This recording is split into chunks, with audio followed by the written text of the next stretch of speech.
Halo teman-teman, welcome back to my YouTube channel.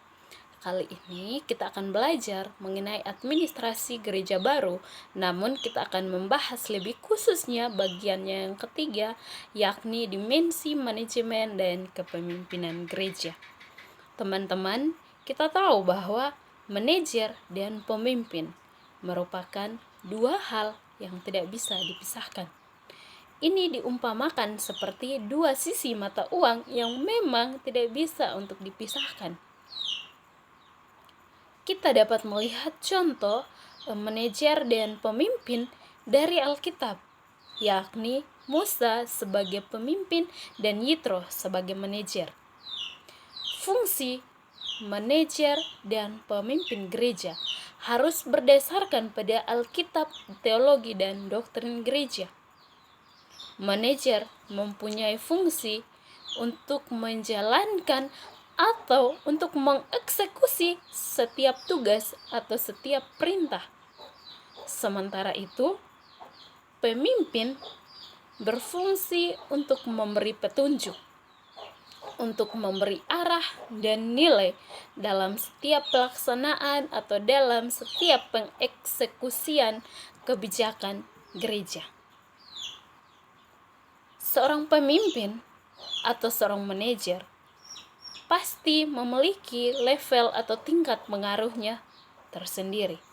Namun, seorang pemimpin atau seorang manajer akan memiliki level pengaruh yang tinggi ketika ia mau untuk melayani dengan mengandalkan hikmat daripada Allah dibandingkan dengan hikmatnya sendiri.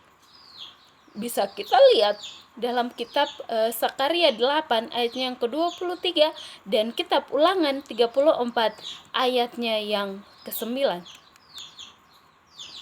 Seorang pemimpin atau seorang manajer harus bisa dan mampu untuk menjalankan fungsinya, untuk menjalankan kewajibannya berdasarkan hikmat yang telah Allah beri bagi mereka. Seperti yang ada tertulis dalam kitab 2 Tawarik 1 ayatnya yang ke-10 dan Daniel pasal 1 ayatnya yang ke-17. Seorang pemimpin atau seorang manajer gereja harus mampu untuk melihat kondisi pengetahuan yang berbasis pada karunia, di mana level yang pertama bahwa ia tidak tahu apa yang memang ia tidak tahu, di mana ini berkaitan dengan kondisi atau situasi yang sementara terjadi. Level yang kedua bahwa ia tahu apa yang tidak ia ketahui. Level yang ketiga bahwa ia berusaha untuk memiliki suatu rencana atau suatu tindakan untuk mengatasi apa yang menjadi ketidaktahuannya.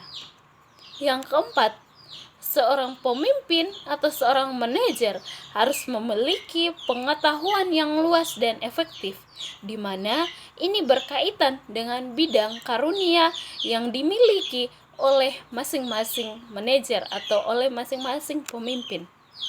Yang kedua, pengetahuan yang berbasis pada firman dan roh. Teman-teman, ini bisa kita lihat dalam kitab Yohanes pasal 15 ayatnya yang ke-7, Yohanes 14 ayatnya yang ke-12, pertama Yohanes pasal 4 ayatnya yang ke-4, dan yang terakhir teman-teman Yohanes 6 ayatnya yang ke-63. Seorang pribadi dari seorang manajer atau seorang pemimpin yang tinggal di dalam Yesus akan memiliki pribadi yang mempunyai nilai yang tinggi dan cukup dalam pengelolaan gereja, karena ia akan dituntun oleh Roh Kudus.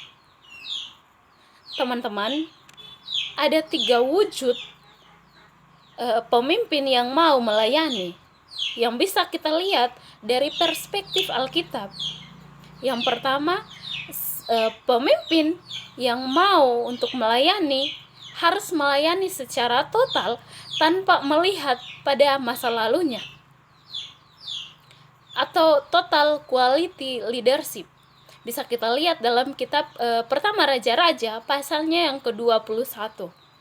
Yang kedua, seorang pemimpin perlu dan harus untuk terus memperbaiki dirinya dari setiap segi kehidupan. Bisa kita lihat dalam Yeremia 8 ayatnya Yeremia 18 ayatnya yang keempat. Yang terakhir, seorang pemimpin harus bisa dan mampu untuk memposisikan dirinya sebagai seorang hamba dan harus belajar mendengar Yesus Kristus seperti yang tertulis dalam kitab Yesaya 50 ayatnya yang keempat. Teman-teman, berdasarkan materi yang sudah kita dengar, semoga materi ini bisa bermanfaat bagi kita semua. Dan video kali ini akan cukup sampai di sini. Kita akan bertemu lagi dalam video selanjutnya dengan pembahasan kita yang baru. Terima kasih, salam sehat, dadah.